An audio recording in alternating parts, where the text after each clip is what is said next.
Assalamualaikum warahmatullahi wabarakatuh. Kami dari kelompok 2, saya Abu Ahmad El Arafat dengan NIM 241151102. Saya Enjang Fajar dengan NIM 241151094. Kami akan mempresentasikan analisis laporan keuangan PT Unilever Tbk dengan periode 2017 sampai 2019. Saya akan menjelaskan tentang analisis laporan keuangan di PT Unilever Indonesia Tbk pada tahun 2017 sampai 2019.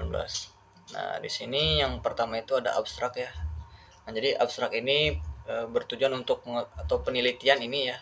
Abstrak itu penelitian itu untuk mengetahui apakah kinerja keuangan PT Unilever Indonesia Tbk baik jika diukur berdasarkan analisis yaitu rasio likuiditas, rasio solvabilitas, rasio profitabilitas, dan rasio aktivitas dalam 3 tahun terakhir berdasarkan hasil perhitungan keuangan kinerja rasio likuiditas mengalami fluktuasi pada tahun 2019. Rasio ini lancar menurun sebesar 0,65% karena tingginya laju kenaikan utang lancar per tahun. Berbeda dengan rasio profitabilitas dan aktivitas, keduanya merupakan rasio setelah dianalisis mengalami peningkatan. Nah, jadi hal ini terlihat dari perhitungannya dari rasio profitabilitas tahun 2019 yang kembali turun 50% karena peningkatannya laba sebelum pajak kan penurunan total aset dari rata-rata total aset, namun tetap menghasilkan laba yang baik bagi perusahaan. Ya, selanjutnya itu ada latar belakang ya dari laporan keuangan di PT Unilever ini. Nah, di latar belakang ini yaitu seiringnya perkembangan teknologi yang terus meningkat dengan pesat itu ya, menyebabkan semakin diperlukannya keahlian dalam menganalisis laporan keuangan.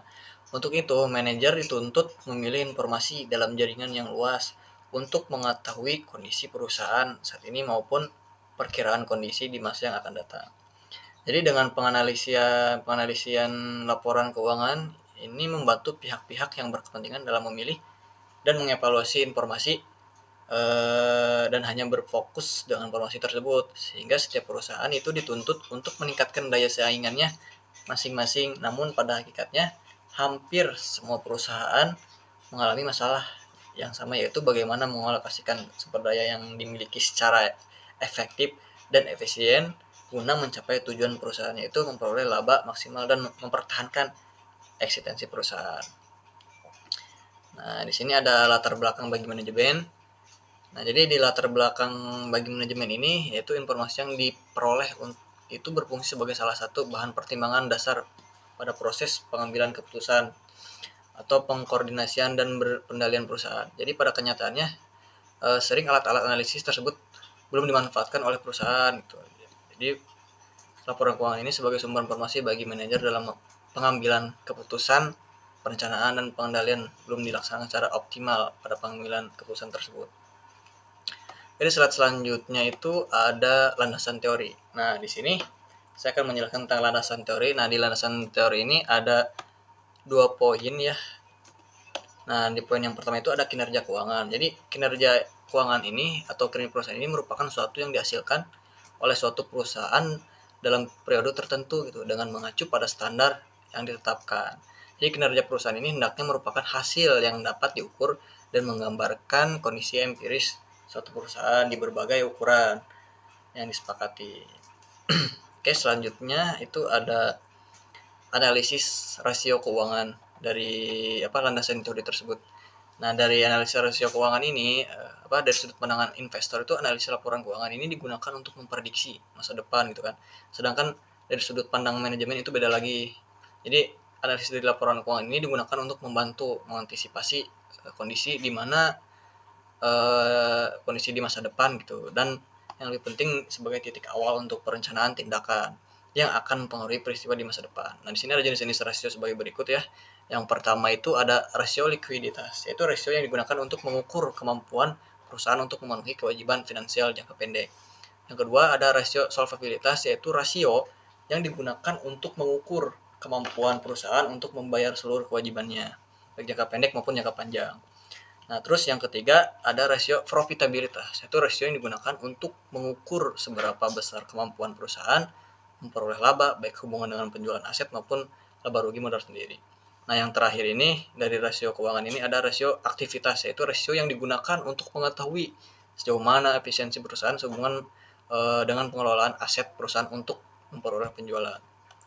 Nah, selanjutnya ini ada metode ya, metode penelitian dari yang dilakukan pada perusahaan PT Unilever Indonesia Tbk yang terdaftar di Bursa Efek Indonesia yang dapat diakses melalui internet. Nah, ini ada internetnya juga, ada situs juga, ada websnya juga. Dari webnya itu www.idx.co.id. Itu situs resmi dari PT Indonesia Tbk ya, Unilever Indonesia Tbk. Atau juga www.unilever.co.id, itu yang secara resmi telah memenuhi syarat. Nah, selanjutnya itu ada hasil dan pembahasan dari PT Unilever Indonesia tersebut. Nah, yang pertama itu ada komponen-komponen dari laporan keuangan pada perusahaan PT Unilever Indonesia Tbk yang digunakan untuk menentukan kinerja keuangannya yang diukur dengan rasio likuiditas, rasio solvabilitas, rasio profitabilitas, dan rasio aktivitas yang meliputi sebagai berikut. Yang pertama itu di poin hasil dari pembahasan itu, yang pertama ada neraca. Nah, neraca ini berdasarkan laporan neraca dari PT atau laporan keuangan ya dari PT Unilever Indonesia Tbk ini selama 3 tahun terakhir, yaitu disusun secara kooperatif gitu, secara rapih lah yang dilampir pada tabel yang pertama ini. Nah, ini ada contoh tabelnya ya dari neraca PT PT Unilever Indonesia ini. Nah, ini contohnya yang ini ya teman-teman. Ada kastara komponennya, ada data-data dari tahun 2017, 18 sampai 19 semua ada di sini. Nah, di slide selanjutnya itu ada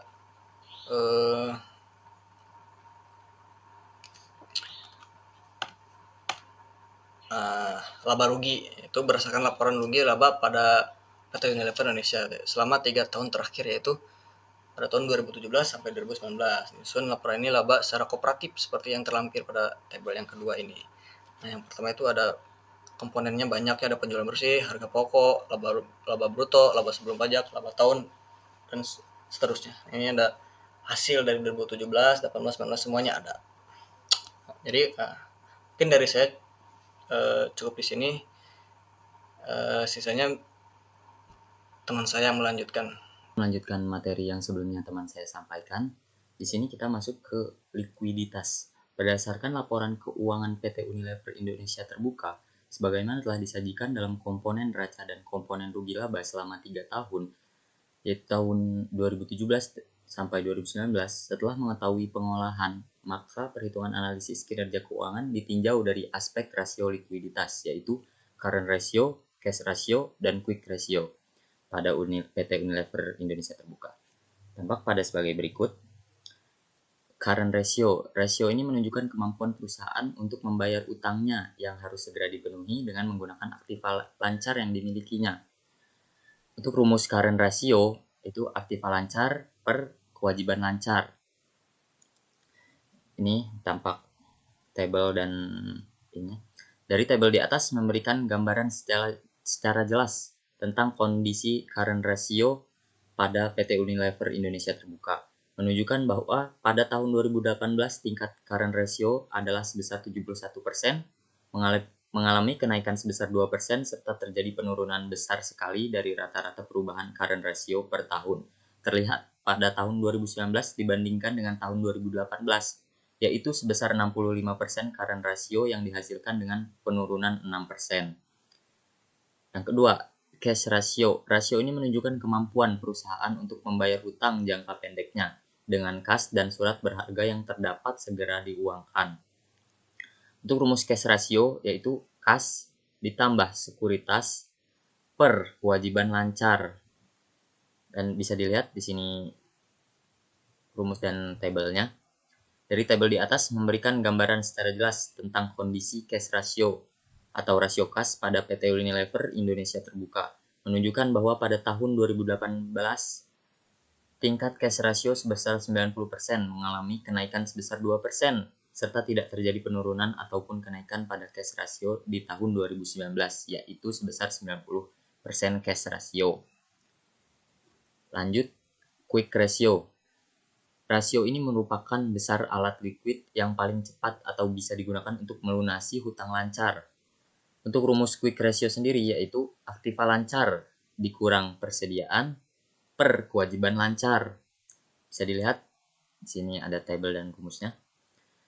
Dari tabel di atas memberikan gambaran secara jelas tentang kondisi quick ratio atau rasio cepat pada PT Unilever Indonesia Terbuka, menunjukkan bahwa pada tahun 2018 sebesar 90% mengalami kenaikan sebesar 2%, serta tidak terjadi penurunan ataupun kenaikan pada quick ratio di tahun 2019, yaitu 90% quick ratio. Sekarang kita masuk ke solvabilitas.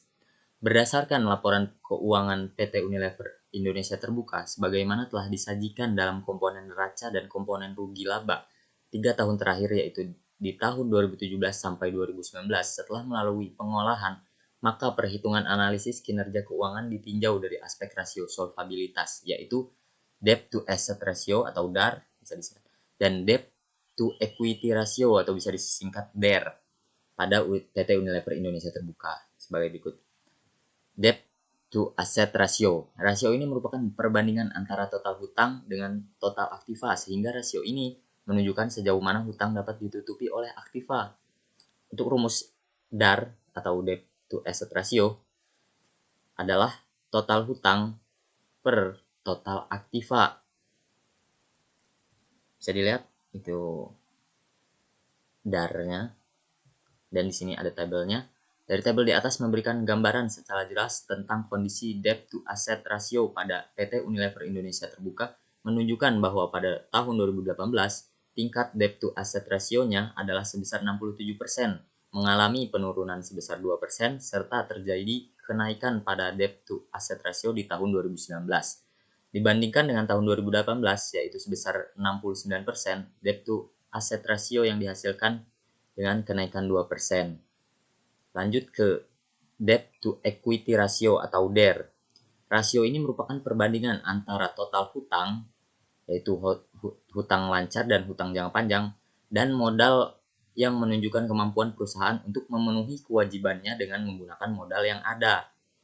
Untuk rumus DER sendiri atau debt to equity ratio adalah total hutang per total modal atau equity. Bisa dilihat di tabel berikut, memberikan gambaran secara jelas tentang kondisi DER debt to equity ratio pada PT Unilever Indonesia Terbuka, menunjukkan bahwa pada tahun 2018 tingkat debt to equity ratio-nya adalah sebesar 201%, mengalami penurunan sebesar 17%, serta terjadi kenaikan pada debt to equity ratio di tahun 2019 dibandingkan dengan tahun 2018 sebesar 226%. Debt to equity ratio yang dihasilkan dengan kenaikan 25%. Sekarang kita lanjut ke profitabilitas. Berdasarkan laporan keuangan PT Unilever Indonesia, sebagaimana telah disajikan dalam komponen rugi laba selama 3 tahun terakhir, yaitu tahun 2017 sampai 2019, setelah melalui pengolahan, maka perhitungan analisis kinerja keuangan ditinjau dari aspek rasio profitabilitas, yaitu profit margin atau margin laba, return on asset atau ROA, dan return on equity atau ROE pada PT Unilever Indonesia Terbuka, yakni sebagai berikut. Pertama, kita mulai dari profit margin ratio. Rasio ini merupakan perbandingan antara laba bersih dan penjualan yang mengukur seberapa besar kemampuan perusahaan dalam memperoleh laba. Untuk rumus profit margin yaitu laba setelah pajak dan bunga per penjualan. Bisa dilihat tabel di bawahnya. Itu tabel tersebut memberikan gambaran secara jelas tentang kondisi profit margin pada PT Unilever Indonesia Terbuka, menunjukkan bahwa pada tahun 2018 tingkat profit marginnya adalah sebesar 17,22%, mengalami penurunan sebesar 0,2%, serta terjadinya penurunan pada tahun 2019 dibandingkan tahun 2018, yaitu 16,1%. Profit margin yang dihasilkan dengan penurunan 1,1%. Yang kedua ada return on asset. Rasio ini membandingkan antara laba sebelum pajak penghasilan dengan total aset atau biasa disebut juga EBIT yang dilaporkan terhadap total aktiva dalam menghasilkan laba. Untuk rumus ROE atau Return on Asset, ROA, EBIT per total aktiva. Bisa dilihat di tabel berikut. Tabel tersebut memberikan gambaran secara jelas tentang kondisi ROA pada PT Unilever Indonesia Terbuka, menunjukkan bahwa pada tahun 2018 tingkat ROA adalah sebesar 54% tanpa mengalami perubahan dibandingkan tahun sebelumnya. Sedangkan tahun 2018 sebesar 56% mengalami kenaikan 2% dibandingkan tahun 2017.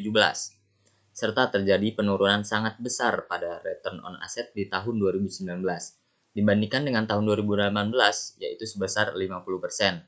ROA yang dihasilkan dengan penurunan 6%.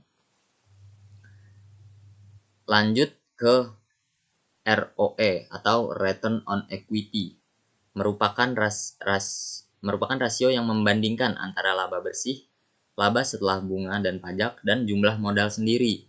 Rasio ini menunjukkan kemampuan modal pemilik yang ditanamkan oleh pemilik atau investor untuk menghasilkan laba bersih yang menjadi bagian pemilik. Untuk rumus ROE sendiri yaitu laba bersih per total modal. Bisa dilihat di tabel berikut. Tabel tersebut memberikan gambaran secara jelas tentang kondisi ROE pada PT Unilever Indonesia Terbuka, menunjukkan pada tahun 2018 tingkat ROE rasionya adalah sebesar 125,1%, mengalami penurunan sebesar 2,19%, serta terjadi penurunan sangat besar pada ROE di tahun 2019 dibandingkan dengan tahun 2018, yaitu sebesar 121,4%. ROE yang dihasilkan dengan penurunan 3,7%. Lanjut ke aktivitas. Berdasarkan laporan keuangan PT Unilever Indonesia Terbuka sebagaimana telah disajikan dalam komponen neraca dan komponen rugi laba selama 3 tahun terakhir, yaitu 2017 sampai 2019. Setelah melalui pengolahan, maka perhitungan analisis kinerja keuangan ditinjau dari aspek rasio aktivitas, yaitu perputaran persediaan atau inventory turnover dan perputaran total aktiva pada PT Unilever Indonesia Terbuka. Sini lanjut ke perputaran persediaan atau inventory turnover. Perputaran persediaan dihitung dengan cara membagi harga pokok penjualan dengan rata-rata persediaan. Rasio ini menunjukkan seberapa cepat perputaran persediaan dalam siklus produksi normal, sehingga besar rasio ini semakin baik karena dianggap bahwa kegiatan penjualan berjalan dengan cepat. Untuk rumus inventory turnover adalah harga pokok penjualan per rata-rata persediaan. Bisa dilihat di tabel berikut. Tabel tersebut memberikan gambaran secara jelas tentang kondisi inventory turnover pada PT Unilever Indonesia Terbuka, menunjukkan bahwa pada tahun 2018 tingkat inventory turnover rasionya adalah sebesar 7,5 kali, mengalami kenaikan sebesar 0,3 kali, serta terjadi kenaikan sangat besar pada inventory turnover di tahun 2019 dibandingkan dengan tahun 2018, yaitu sebesar 7,8 kali. Inventory yang dihasilkan dengan penurunan 0,3 kali. Selanjutnya, perputaran total aktiva. Perputaran total aktiva dapat dicari dengan cara membagi penjualan dengan total asetnya. Rasio ini menunjukkan efektivitas penggunaan seluruh harta perusahaan dalam rangka menghasilkan penjualan atau menggambarkan berapa rupiah penjualan bersih yang dapat dihasilkan oleh setiap rupiah yang diinvestasikan dalam bentuk harta perusahaan. Tadi kan disebut cara dapat dicari perputaran total aktiva adalah penjualan per total aktiva. Bisa dilihat di tabel berikut. Tabel tersebut memberikan gambaran secara jelas tentang kondisi total aset turnover pada PT Unilever Indonesia Terbuka, menunjukkan bahwa pada tahun 2018 tingkat total aset turnover rasionya adalah sebesar 2,42 kali, mengalami kenaikan sebesar 0,10 kali, serta terjadinya penurunan pada total aset turnover di tahun 2019 dibandingkan dengan tahun 2018, yaitu sebesar 2,32 2 kali total asset turnover yang dihasilkan dengan penurunan 0,10 kali. Jadi bisa kita simpulkan bahwa perusahaan PT Unilever Indonesia Terbuka diketahui bahwa kinerja perusahaan dilihat dari rasio likuiditas, solvabilitas, dan rasio profitabilitas, serta rasio aktivitas. Ternyata belum semuanya tidak baik, dan ini menjawab hipotesis penulis. Ternyata tidak benar dikarenakan dari perhitungan rasio profitabilitas dan rasio aktivitas itu menggambarkan rasio yang sangat baik. Rasio solvabilitas dan likuiditas ternyata belum baik karena hutang jangka pendek dan hutang jangka panjangnya terus meningkat setiap tahunnya. Dilihat komponen neraca dan laba rugi selama 3 tahun terakhir lebih tinggi daripada tahun dasarnya. Serta perusahaan belum mampu untuk terlepas dari jumlah utang yang terus meningkat setiap tahunnya. Namun jika dilihat dari sudut pandang yang berbeda, bahwa perusahaan PT Unilever Indonesia Terbuka lebih memperhatikan rasio profitabilitas dan rasio aktivitas dalam mengelola keuangan perusahaan. Hal ini terlihat dari penerimaan laba yang meningkat tiap tahunnya dan pemanfaatan aktivanya yang sangat baik dengan perputaran persediaan yang normal, yaitu rata-rata 7,1 kali, dan penjualan yang terus meningkat dari tahun ke tahun, serta perputaran persediaan berputar secara senormal setiap tahunnya. Terlihat dari 3 tahun terakhir, yakni tahun 2017 sampai 2019. Mungkin itu saja yang bisa kami sampaikan. Wassalamualaikum warahmatullahi wabarakatuh.